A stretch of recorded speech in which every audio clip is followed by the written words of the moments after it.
if Unai Emery is a ghost, then I would say that he's a unfulfilling ghost because let us be honest. His time at Arsenal itself was nothing.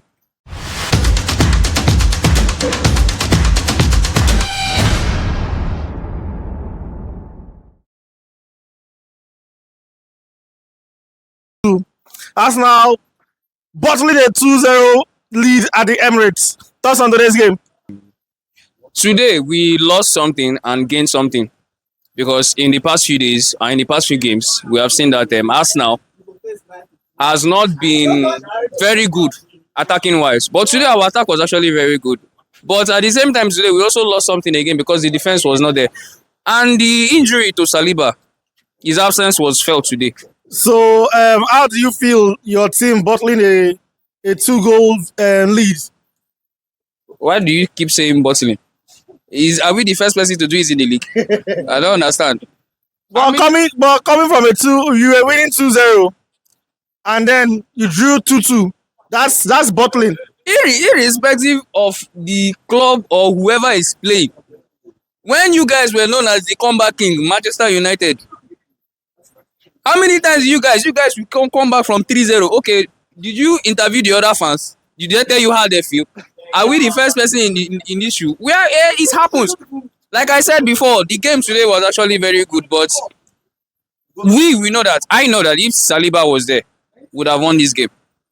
We would have won this game because if you look from the open play, defensively we were good, but when it's time for all those area crosses, the defenders, that was Partey and Timber, they were not alert. That's what cost us the goal.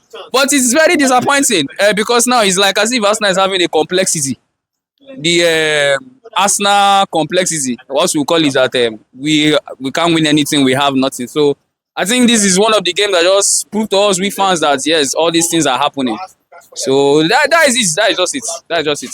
Yeah, you talked about your defense. Your defense was not reliable enough. Yeah. So you are saying in essence that Gabriel is not reliable without Saliba. I won't say, even statistics speaks a lot in football. In fact, statistics is everything in football. If you are looking at the best defensive pair in the world right now, there is no way that you will look past Gabriel and Saliba. Ask the people who has done it. Even the great defender now currently, they all agree that one of the best defense in Europe is Gabriel and Saliba. So once the pair, I won't say that the defense was actually bad. That's not what I am saying. What I'm saying is that I think Gabriel is now used, or is used to being paired with Saliba. Gabriel didn't do anything bad today. But I'll just say that what Saliba and Gabriel do on the pitch, no other person can do it. No other person can do it. And nobody can fill Saliba's shoe. If we are to replace Saliba, we have to get somebody equal or better than him. That is it. That is just it. I will say it's a defensive blunder. Yes, it was a defensive blunder, but I still give kudos to the team. They tried. Yes, they tried. Today game feels like when you get girlfriend, then you can't break up with the girlfriend, then she can't go make come back, can't they haunt you. That is what I say. It is the Arsenal complexity. It's the club is designed to break the fans' hearts. So you, Martinez, did you dirty today with multiple great saves. You feel Arsenal letting him go. It's been years, we agree, but you feel Arsenal letting him go, this is just to haunt your team and say, you shouldn't have let me go. Arsenal is a stupid team. Arsenal is a very stupid club, and the coach also is a very stupid person too. But for me, Martinez deserves everything that is happening to him right now. He even deserves more, because that guy has been in Arsenal for 12 years, and we were starting Leno. Who knew that this guy is going to be the best goalkeeper in the world after now? Nobody knew. It's Leno. Somebody that we has relegated to Fulham. That is a dumb sight now. You kept somebody as good as Martinez. The impossible save that guy made, I've never even seen. In fact, yes, I've seen it, but it's been a while. Somebody has. How many saves this guy all make here today? Even the World Cup, the winning goal that France supposed to win, he's the one that also defended that goal. So yes, of course. Now I don't expect less from the best goalkeeper in the world. I don't expect anymore. What I have to say, he tried. He tried. He deserves everything that is happening to him. And if this is a punishment for Arsenal, then I think it's a dish well served. Yes, very well served. And I think these punishments will continue to receive these punishments. Still talking about ghost hunting the Arsenal. Let's talk about Unai Emery coming back to get a 2-2 draw at the Emirates. If Unai Emery is a ghost, then I would say that he's a unfulfilling ghost because let us be honest. His time at Arsenal self was nothing. He did not somebody that almost got us because he was the one. Because when Arteta came and took over him, and he also followed that season where we finished 8th. He was always now Man U is 14th now, and look at Amorim. He came from Ten Hag. Ten Hag is the reason why Man U is in 14th. It's just the same as that season. Emery was the reason why we were this thing. So if Emery has a vendetta, this personal vendetta against Arsenal or anything, at least thank God it was last season that he had to prove it because he won us home and away with Aston Villa. But this season he didn't do anything. So if he's a ghost, then I think he's a very unreliable ghost because I don't see what is. If he has something to prove, in fact, he even has nothing to prove because that is the business of football. If you don't do your work, you go. That is it. That is football. That is football. That is it. That's all I have to say. So I want to hear your full review of the match and tell me what went wrong for Arsenal today. I think what went wrong for Arsenal today was that, just like I said earlier, we gained something and then we also lacked something because in the past few games, attacking wise, we're not really good. We're not really good attacking wise, but we lost something today because our attack today was actually very good.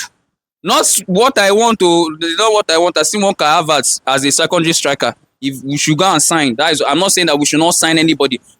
I still want him to go and sign, but at the same time, I think that there was no fluidity. There was not much fluidity in our midfield, and at the same time, our defense was lacking. Due to the absence of Saliba, our defense was also lacking. Mireno, like I was one of the people who was actually advocating for Mireno because when he came, other people were saying he was slow. He's a very slow midfielder. That one, I'm not taking that away from him. But at the same time, I did not see any bad game that he played. Even this game, he did not really. If I was giving him rating, he did not actually play very bad. But Arteta is a very stubborn person. He always has something to prove. He always wants to prove something. And by doing that, he will rather sacrifice winning a game to prove a point. He always wants to prove a point. That is the reason why he's still proving a point with Kai Havertz. And he's now trying to also prove a point with Mireno. As I'm telling you right now, if I was one of Arsenal coaching staff and I saw that a young boy could play that same position that Mireno is playing, more fast, more fluidly, I will start him. But of course, he's Arteta now. He's going to do what is in his head. So that is all I have to say. It was our midfield and our attack that lacked today. Okay, let's talk about that controversial goal.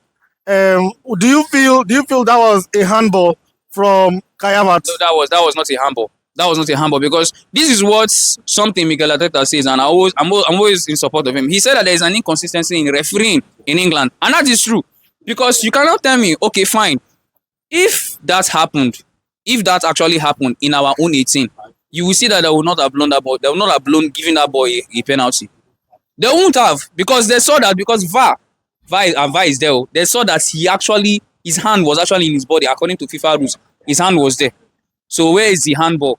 And again, if that goal would have stand, I would have shut up about Mireno, but now the goal did not stand. And now the only good thing that Mireno would have done in the match, and they just took it away like that. So it's the Premier League.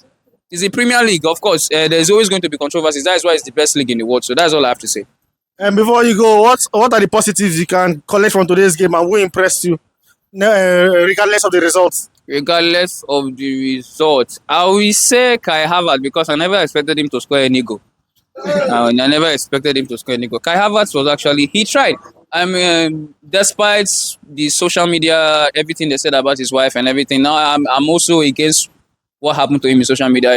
Whatever it is that happened in the pitch should be in the pitch. You should not go and involve family and every all those things.